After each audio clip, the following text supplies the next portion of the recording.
José. He is the IT director of the ITESM. ITESM is a private university, and it has different campuses around Mexico, and he is the IT director of the system, the ITESM system. Welcome. Thank you very much.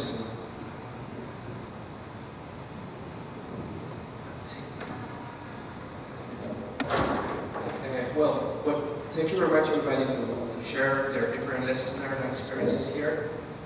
What we're doing in Monterrey Tech is, despite the research we do with our researchers, we are also collaborating with the Mexican government, and specifically with the IT department.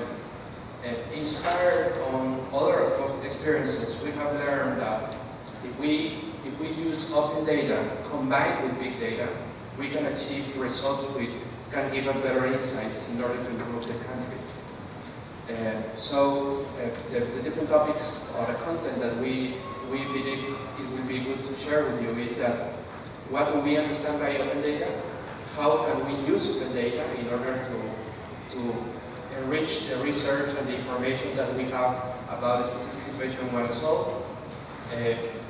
We use big data methodologies in order to achieve those results. How we are deploying big data and open data here in Mexico, and I will share with you one of the case studies. There is a bunch of them, and also I will introduce to you the different platforms that are available in order to continue this improvement for the country. So when we talk about open data, really we're talking about external information to the situation you want to analyze and you want to solve. Sometimes when we think about big data, we think on social networks, and we think about trying to discover, using data mining techniques and statistical analysis, different insights in order to achieve different point of views to resolve a situation. In this case, big data means that we know it's volume, but it's also volatility, it's also veracity, and it's also the speed and the velocity which the information flows towards us every second. In this case, sometimes when we analyze a situation, it's not only the information that we have in the situation that can give us insights, but also external information that surrounds the situation that can give us a better context to make decisions. So there are different sources of information we can analyze when we have a big data situation or problem we want to solve.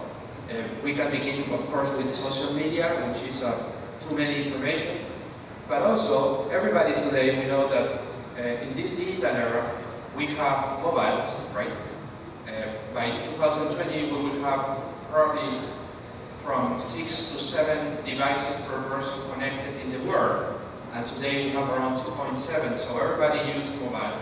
And we can use the mobile information, the CDR information, in order to track the movement of people, of course controlling the data privacy of everybody, but we can understand what's happening around different situations, how do they flow, where are they making different actions. Of course, the flow, we use the web. When we use a web browser, we can analyze the activity that we have in the interaction and the surfing between the different websites. And well, there is really a bunch of different information we can use, including traffic patterns. We can talk to the Mexican light system and understand the traffic between the cities or within the roads in a city. All this information that we can analyze and use different APIs in order to gather information and plug it in different databases, open databases in this case, in order to analyze the situation. We use a methodology in order to use this open data. Of course, we need to have a catalog where we can register the different information that can be available and that you can use as open data in order to enrich the information of the situation you want to analyze. Then it's important to have this open database with different, in this case we use R as an open language to analyze the data, and you can discover what this information can give to you in order to enrich the analysis. The sharing of the information will be using the different digital channels. Of course, we have an open collaboration platform in order to discuss and share those insights. And finally, we also try to develop a mobile app in order to use information and expose the conclusions that we have about it. There is also another methodology complementary to this one. It's called the linked open data lifecycle, which has different steps in order to link the information that you have from your institution with the external data that can enrich the information you have today. The flow is very similar to an information lifecycle management flow. Of course, the information grows depending on the sources of information you want to analyze. And finally, this is really a living methodology. So now we are really changing from version 2 to version 3. But in each of the different steps of the link open data lifecycle, you can improve the way you can see the insights. There is a bunch of barriers in order to use open data. At the beginning is the purpose is to try to gather information from public data that we have available in the country. And sometimes companies, they don't want to share data. Right? For example, if we talk about the telephone companies, we were talking before about the smartphones, right? So we need the telephone company to share with us the CDR. Of course, we encrypt the data privacy of the persons in order to protect their privacy, but that information which should be public doesn't have the different regulations in order to make the telephone companies to really share the information with us. In this case, we needed to negotiate with some of them, and we had some that voluntarily give us the data in order to analyze the situation without. So there's a bunch of different barriers that we have when we want to try to use this. The good news is within the IT department of Mexico, there is a special direction that is called Innovation Citizenship. And we were working since 2013 with them, collaborating with our School of Government Transformation. It's called EGAP.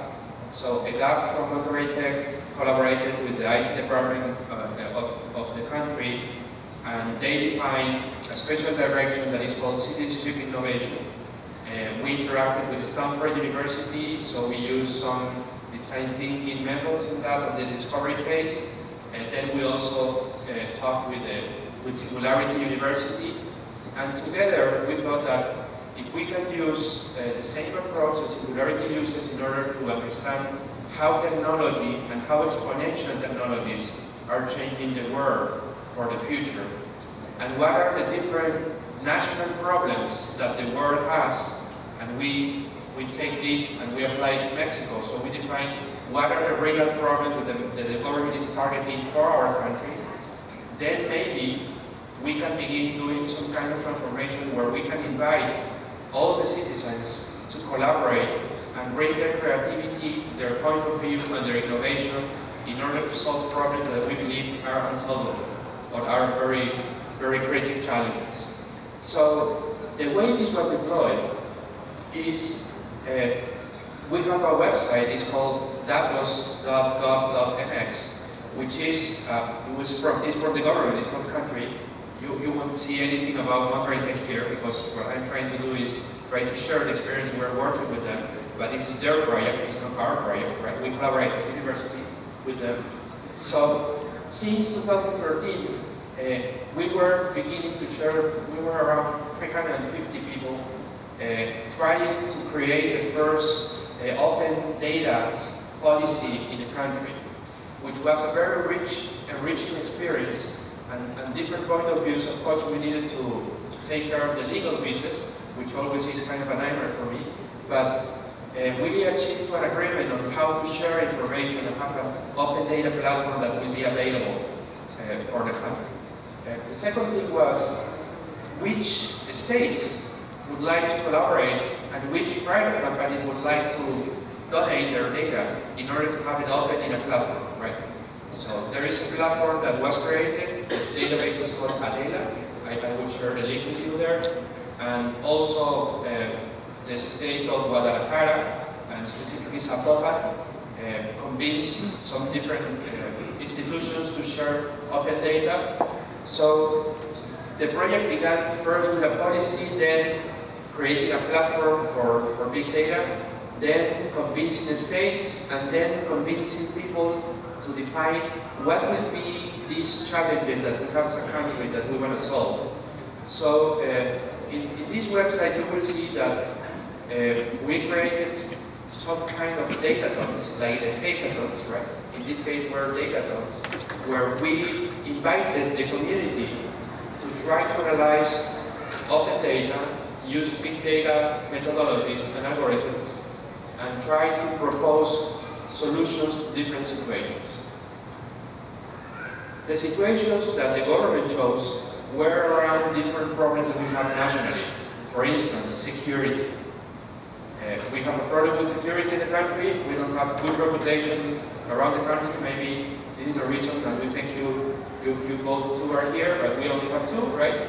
Maybe because they're afraid of coming here, right? And we're at the beach. So the point is, we have a theft problem and we have a security problem. And maybe we can understand what are the different patterns that using open data can give us more insight, for example, to locate security cameras, or to understand when two or more people are walking to talk, or are walking to do a crime, and perform a crime. And that is visible. The other thing is, for example, we have every year between May, and we're beginning May, towards October, we have hurricanes in this country. And every 2 or 3 years, unfortunately, we have cities that are flooded. And of course, we have some transit lines in order to evacuate the cities. And also we have some shelters where people can protect themselves from the hurricane. But always we see in the news that those routes didn't work, that those shelters were only 15%, and we have a lot of people on the road, right? So how can we use big data in order to understand what are the really evacuation lines we should free, and we can give the authorities the insight to improve the location of the shelters and to improve the traffic control in order to have these evacuation lines and roads to really be used in reality, right? Those are the kind of things we're trying to think about. So, not to give you more theory, the idea is really to share what we were doing, right? So, and this is an example of a neighbor state here, is Tabasco, right? Every 4 or 5 years, it's really, when you see the pictures, you can cry, right? Because we have the different hurricanes in the different seasons, and we have these kind of situations that we are ashamed that we cannot use science and technology in order to predict and improve the situation of these people. So, talking about open data and big data, we thought, okay, what kind of information we can use in order to enrich the information that comes from the weather, right? And in this case, nationally, and it's a shame, we don't have information about our weather.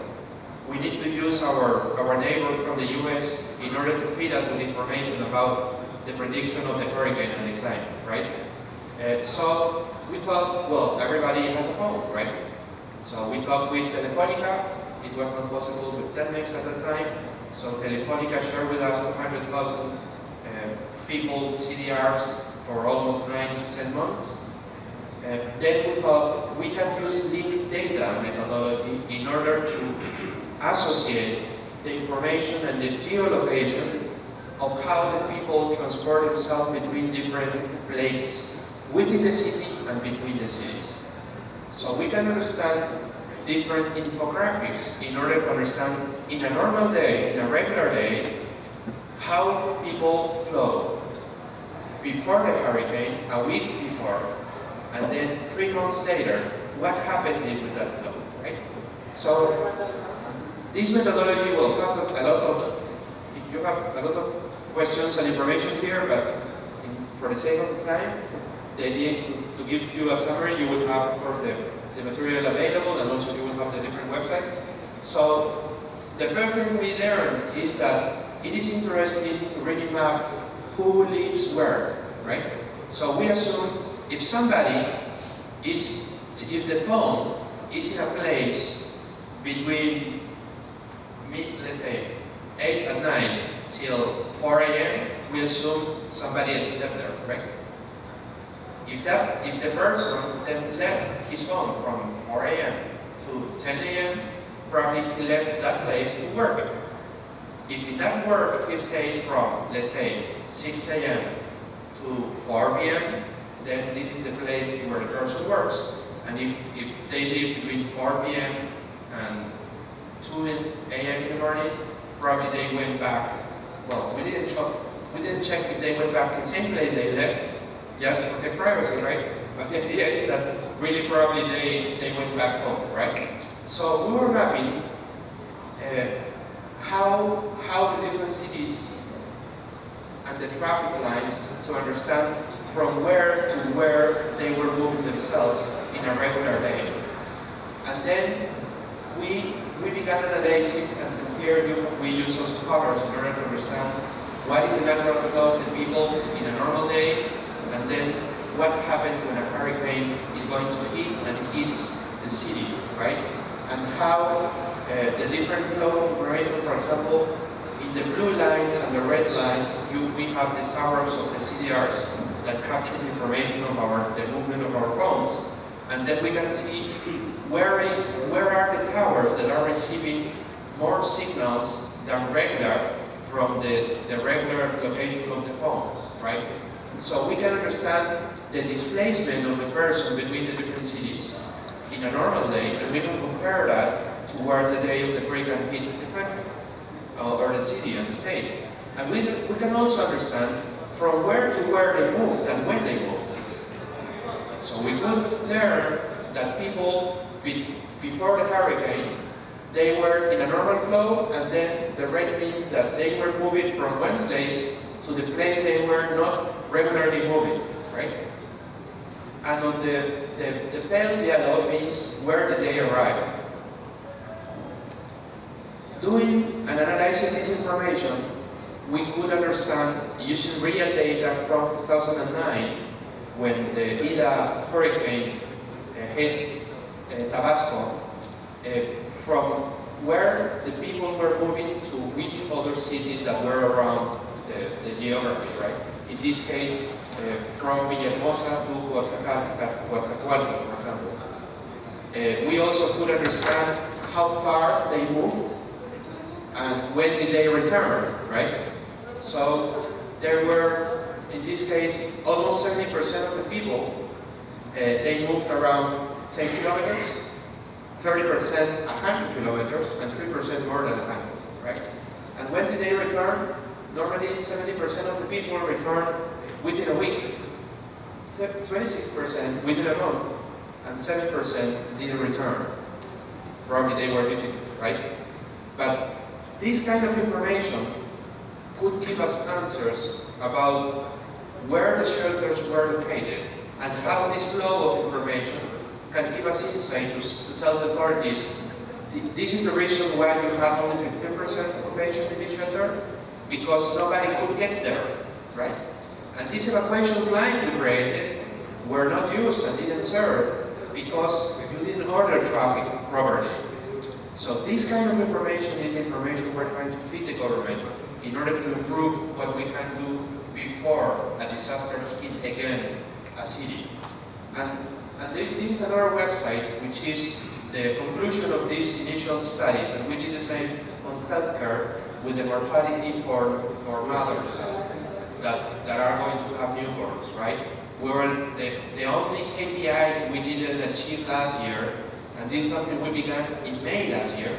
So by May, we knew that despite the government was investing more than $300 million more in the popular healthcare places, the mortality of newborn mothers was not going to diminish.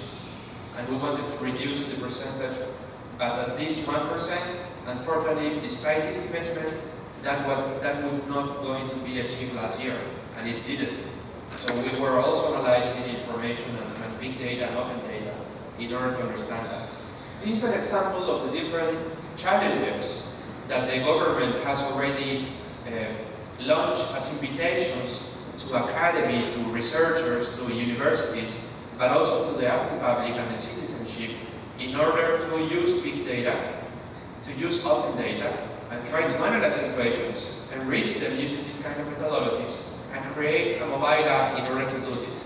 And there is a reward. The person or the company that do this can achieve a reward of 350,000 pesos, which is the maximum amount that the government can award to a specific task publicly. So this was interesting because sometimes there is a myth that the government cannot give the opportunity to the academy or to entrepreneurs, to startups, to try to be providers of the government. In this case, this is a democratic platform because this is really an open invitation, and it was very interesting that for each of these challenges, we had more than 300 proposals. We had the luxury to choose the 12 best cases and then give one award. So it was interesting, the response that we received from the country and the different states.